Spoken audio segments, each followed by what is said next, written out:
26 mars. Luc, chapitre 7, verset 11 à 35.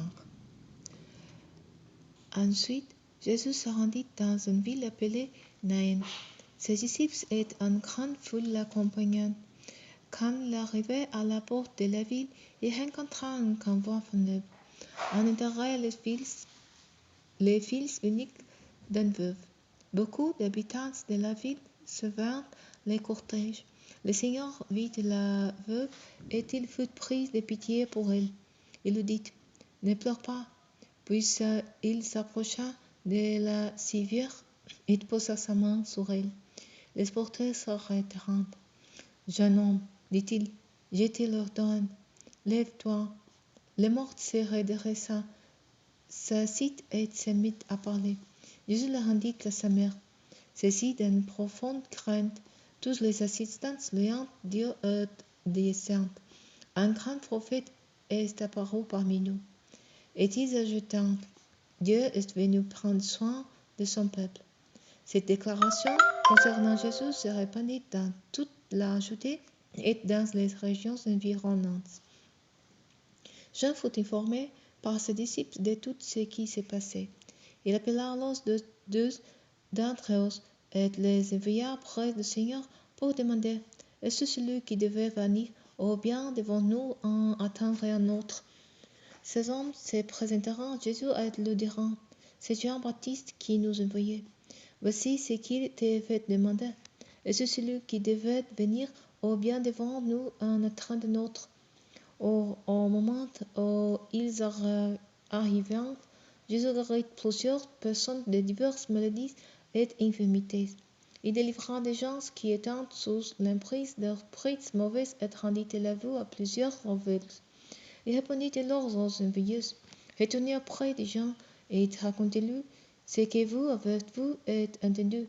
Les aveugles voyant, les paralysés marchant normalement, les lépreux sont purifiés, les sourds entendant, les morts ressuscitant. La bonne nouvelle est annoncée aux pauvres. Heureux celui qui ne perdra pas la foi à cause de moi. Après le départ des messagers de Jean, Jésus cite cette occasion pour parler de Jean à la foule. Quittez-vous de laisse boire au désert? On reçoit agité ça et là par le vent. Qui donc était-vous de laisse voir? Un homme habillé avec élégance, ceux qui portant des habits somptueux et qui vivant dans les luxe en habitant les palais royaux. Mais qu'êtes-vous donc allé voir au désert? Un prophète? Oui, assurément, et même bien plus qu'un prophète, c'est moi qui vous le dis. Car c'est celui dont il est écrit. J'enverrai mon messager devant toi, il te préparera le chemin. Je vous assure, parmi tous les hommes qui sont nés d'une femme, il n'y a pas de plus grand que Jean. Et pourtant, le plus petit dans le royaume de Dieu est plus grand que lui. Tous les gens du peuple et tous les collecteurs d'impôts qui ont écouté les messages des gens et se sont fait baptiser par lui ont reconnu que Dieu est juste.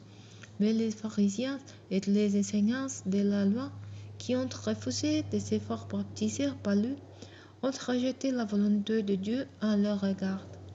À qui donc pourrais-je comparer les gens de notre temps? À qui ressemblent-ils?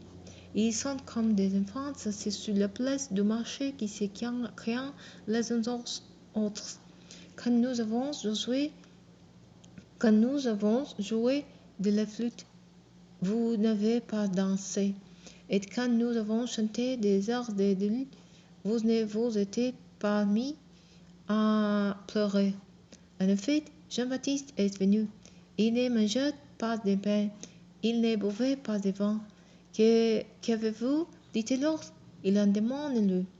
Le Fils de l'homme est venu, il mange et boit, et vous criez. Cet homme ne pense qu'à faire bonne chère et à boire du vin. Il est l'ami des collecteurs d'impôts et des pécheurs notoires. Cependant, la sagesse de Dieu est reconnue comme telle par ceux qui la reçoivent.